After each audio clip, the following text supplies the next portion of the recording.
Honorable Chege had asked me for an opportunity to make a personal statement, and I caution you, Sabina, if there's anything to do with your suspension or to do with the fracas that occurred here, I'll stop you. I don't want any drama anymore. Thank you, Mr. Speaker. And Mr. Speaker, I just want to say I'm grateful that I'm back. Yes.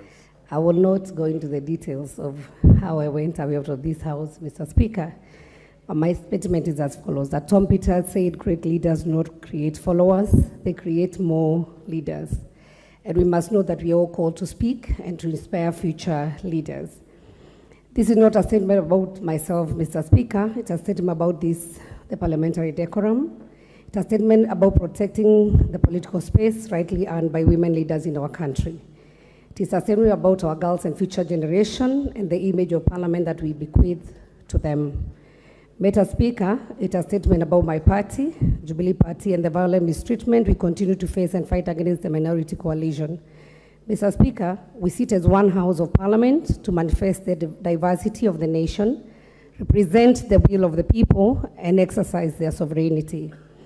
For the record, Mr. Speaker, I know you are aware of physically attacked by members of this house. They even took my phone in a style that is only done by petty offenders of the streets in Nairobi. But to me, this was a well-planned and coordinated attack, Mr. Speaker. What saddened me most is not even the attackers per se, but the fact that it was planned and executed by women MPs with the help of their male counterparts. I would not wish that to happen to even my worst enemy, Mr. Speaker. This incident brought disrepute from this House and fell short of our calling as a National Assembly. Mr. Speaker, my party has continued to be intimidated in this House. But as my mother tongue, we say people only throw stones to a tree with good fruits, and by that way we expect that we will keep on fighting for the space of the Jubilee Party. I want to thank my colleagues, leaders, and the people of Kenya who have supported me during this unnecessary ordeal. I want to thank all members of Parliament for trusting and supporting the party as we deal with the unfortunate incidents. The people of Kenya look at this House for responsible leadership, Mr. Speaker. The people of Kenya often visit this House to witness parliamentary proceedings. We always have, as today, boys and girls from various schools visiting this House to witness us debates and make important decisions that will affect them today and in the future. They come here to this House to learn and to be inspired by words and our conduct. Therefore, Mr. Speaker, the people of Kenya do not expect to find chaos and violence in this House. They don't come expecting to see women leaders unleash violence on their colleagues. This is a no, Mr. Speaker. When I have spoken about Jubilee mistreatment in Azimio and the fact that our space has been consistently taken over in the most unfair and illegal manner, you now understand, Mr. Speaker.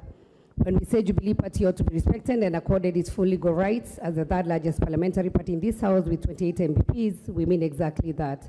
We will continue fighting and advocating for that without fear and despite the intimidation and violence. The matter of the position, Mr. Speaker, of Deputy Minority Whip is being handled by the relevant legal institutions, and therefore I would urge anybody with a contrary view to follow the law to seek for solution.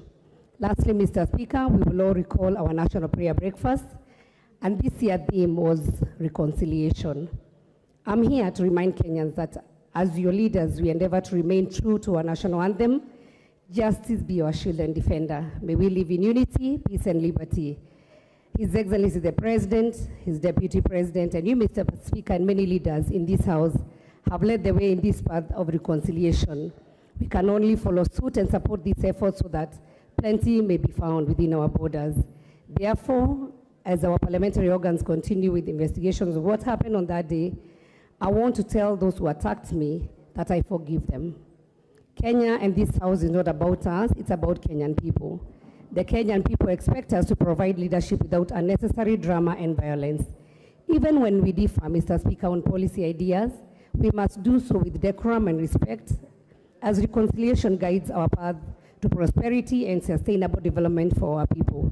Mr. Speaker, I end with the words of Martin Luther King Jr., who once said, "It's time for political leaders across the ideology spectrum to realize that while partnership is understandable, hyper-partnership is destructive to our country.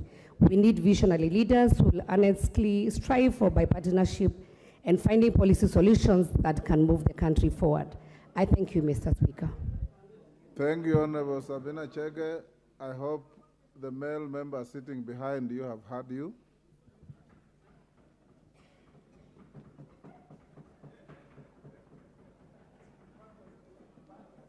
Next order.